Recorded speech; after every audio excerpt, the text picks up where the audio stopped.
na mga lugar na aabot po ng 42 degrees Celsius hanggang 51 na itinuturing na danger level na. Kahapon ho kasi pinakamataas na damang init ay naitala sa Cotabato City, pumalo ng 46 degrees Celsius. Kasunod ng Bira, Catanduanes na nakaranas ng 43 degrees Celsius at ang Sangli Point, Cavite City na merong 42 degrees Celsius. Samantala, hindi inaasang papasok sa Philippine Area of Responsibility ang bagyong may international name na Sinlaku. Huli itong namataan sa layong 2,430 kilometers silangan ng Eastern Samar habang may taglay na lakas na hangin umabot ng 215 kilometers per hour malapit sa gitna at ang pagbugso umabot naman ng 265 kilometers. Ang reach of high pressure area pa rin ang nakakaapekto sa bansa, partikular na sa Northern Luzon. Si Shenelle Dominguez ng Pag-asa, kasama na natin. Ma'am Shenelle, kumusta na po kayo?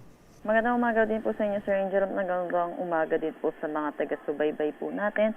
Para sa ating weather update, so yung binabantayan po natin bagyo sa labas ng ating par na si Sinlaku ay lalo pa po bumababa yung tsansa na pumasok po ng ating Philippine Area of Responsibility at magkaroon ng direktang epekto sa anumang parte ng ating bansa. So sa ngayon, inaasahan po natin hanggang sa mga susunod na araw, na 5 araw, makakaranas pa rin ang buong bansa natin ng mainit at maalinsangan na panahon. Para sa ating heat index, posibleng pinakamataas natin maitala ngayong araw ay 46 degrees Celsius dito ito sa Cotabato City, Maguindanao. So pinag-iingat po natin mga kababayan po natin na iwasan po natin lumabas ng tanghali hanggang hapon. Kung hindi po maiiwasan ay magsuot po tayo ng maninipis na damit at uminom po tayo ng maraming tubig. Yan po muna latest dito sa Pag-asa Weather Forecasting Center. Shenelle Dominguez po, magandang umaga. Yung 46, Ma'am Shenelle, hindi na tataas, not higher than 46 degrees? Posible pa po siyang tumaas, lalo na po wala pa po kasi tayo sa peak po ng ating tag-init. So, mga susunod na araw, posible. Hanggang 51? Yun po, hindi po natin inaalis yung posibilidad po. Okay. Pero hindi naman tayo aabot ng 56, di ba? Ay, hindi naman. Malabo na yung 56. 46, ayan sa Cotabato City. Ayan, okay. Bakit nga pala ang init dyan sa Cotabato?